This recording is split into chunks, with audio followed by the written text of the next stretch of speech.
إن الحمد لله نحمده ونستعينه ونستغفره ونستهديه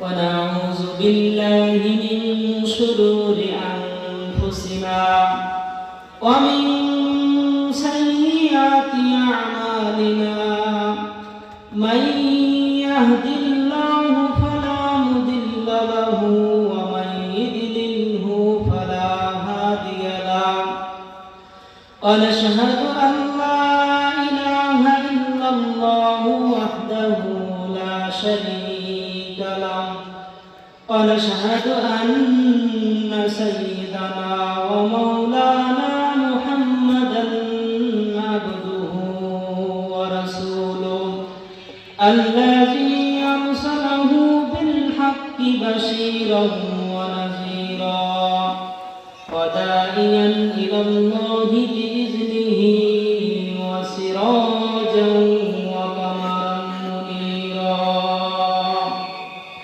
أما بعد فأعوذ بالله من الشيطان الرجيم بسم الله الرحمن الرحيم قل إن الموت الذي تفرون منه فإنه لاقيكم ثم تردون إلى عالم الغيب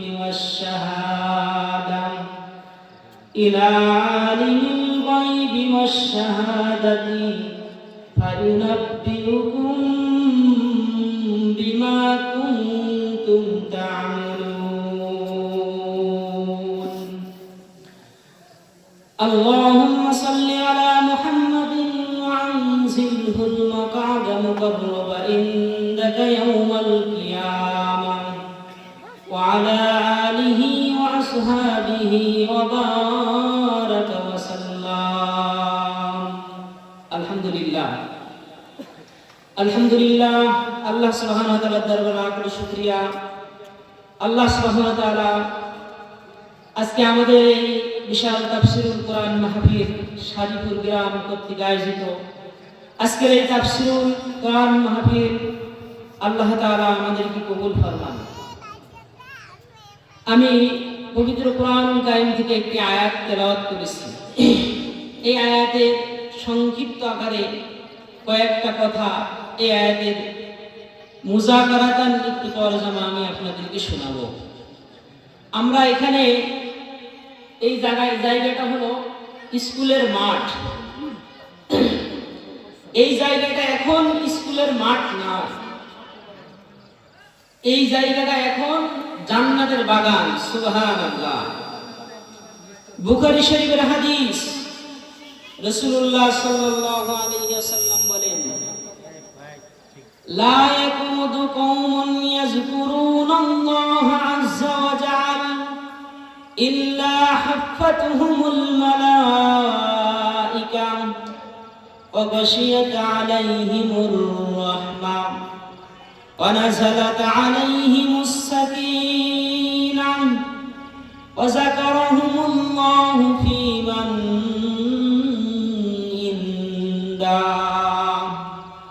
আল্লাহর নবী মুহাম্মদ আরবি সাল্লাল্লাহু আলাইহি ওয়াসাল্লাম বলেন, যখন কোন সম্প্রদায়ের লোক একত্রিত হয় আল্লাহ তাআলার আলোচনা নিয়ে, আল্লাহ তাআলার জিকিরের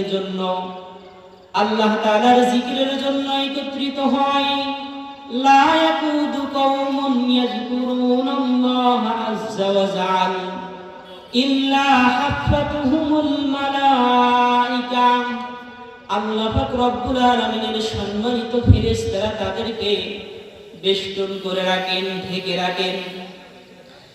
ইল্লা হাফাতুহুমুল মালায়েকা ওয়া নাযালাত আলাইহিমুস সাকিনাহ, আল্লাহ পাক রব্বুল আলামিনের নবী বলেন, আল্লাহ পাক রব্বুল আলামিন এই মজলিসের উপরে সাকিনা বর্ষিত করেন। সুবহানাল্লাহ। ওয়া নাযালাত আলাইহিমুস সাকিনা ওয়া যাকারাহুমুল্লাহু ফী মান ইনদা। আমরা এখন এখানে যেমন আল্লাহ এবং আল্লাহর রাসূলের কথা আলোচনা করতেছি, আল্লাহ পাক রব্বুল আলামিন তার সম্মানিত ফেরেশতাদেরকে নিয়ে আমাদের আলোচনা আল্লাহ পাক রব্বুল আলামিন করেন। সুবহানাল্লাহ। আগামীকালকে সাদিপুরবাসীর এলাকার মানুষ সকলে শুনে রাখি, আগামীকাল কিন্তু আমাদের সম্পর্কে আল্লাহ পাক রব্বুল আলামিন আলোচনা করবেন না। আগামীকাল কিন্তু এই জান্নাতের বাগান আর কায়েম হবে না।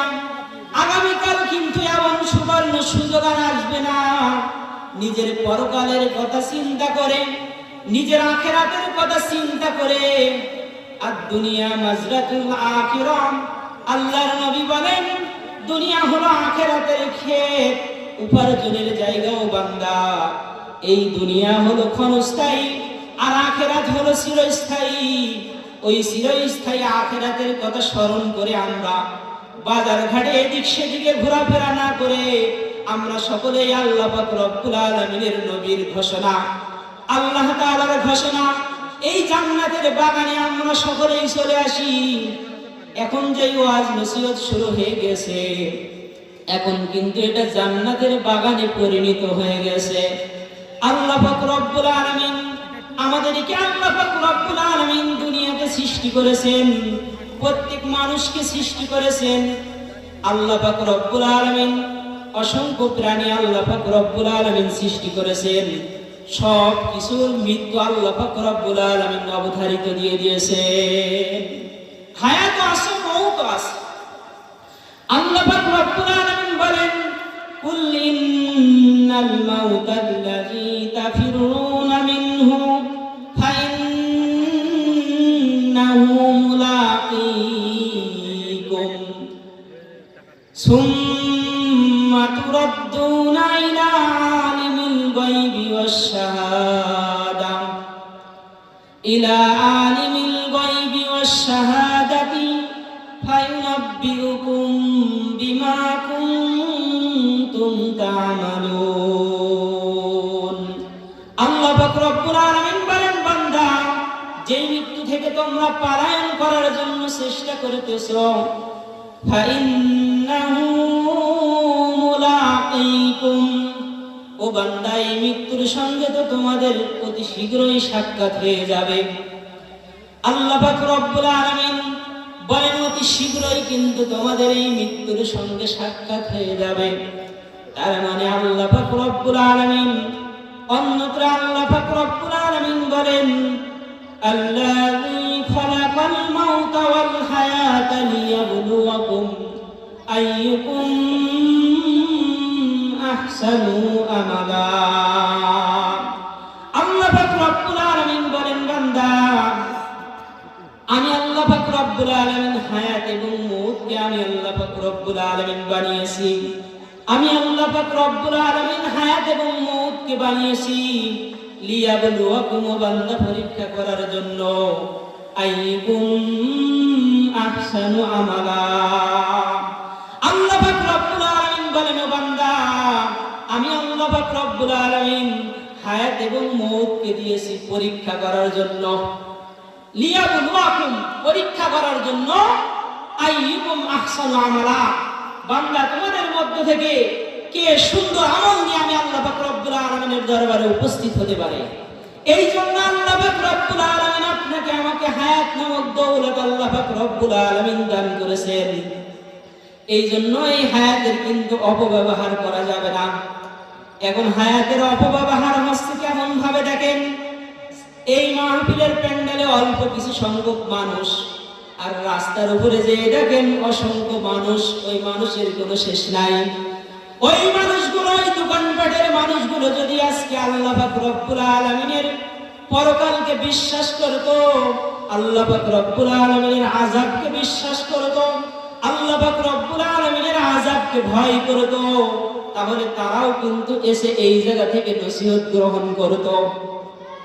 আল্লাহ পাক রব্বুল আলামিন বলেন ও বান্দা, তুমি যাই করো না কেন, আমি আল্লাহ পাক রব্বুল আলামিন তোমাকে মওত দান করব। আল্লাযী খালাকাল মাউতা ওয়াল হায়াতা লিয়াবলুয়াকুম আইয়ুকুম আহসানু আমালা ওয়া হুয়াল আজিজুল গফুর। আল্লাহ পাক রব্বুল আলামিন বলেন, বান্দা, পরকালে আমি আল্লাহ পাক রব্বুল আলামিন ওই ব্যক্তির জন্য হব ক্ষমাশীল, ওই ব্যক্তির জন্য হব আজিজ, ওই ব্যক্তির জন্য আমি আল্লাহ পাক রব্বুল আলামিন হব মেহেরবান দয়ালু, যে আই লিয়াবলুয়াকুম আইয়ুকুম আহসানু আমালা, যেই ব্যক্তি দুনিয়া থেকে সুন্দর আমল নিয়ে আমি আল্লাহ পাক রব্বুল আলামিনের দরবারে উপস্থিত হবে, যেই ব্যক্তি নেক আমল নিয়ে আল্লাহ পাক রব্বুল আলামিনের দরবারে উপস্থিত হবে, তার জন্যই আল্লাহ পাক রব্বুল আলামিন হবে গফুর, ক্ষমাশীল, মেহেরবান, দয়ালু হবেন আল্লাহ। আর যেই বদনসিব এরকম ভাবে নিজের আমল আখলাক গুলো নষ্ট করে গুনাহের সয়লাব দিয়ে নিজের জিন্দেগি পরিপূর্ণ করবে, তার জন্য আল্লাহ পাক রব্বুল আলামিন হবেন কাহ্হার।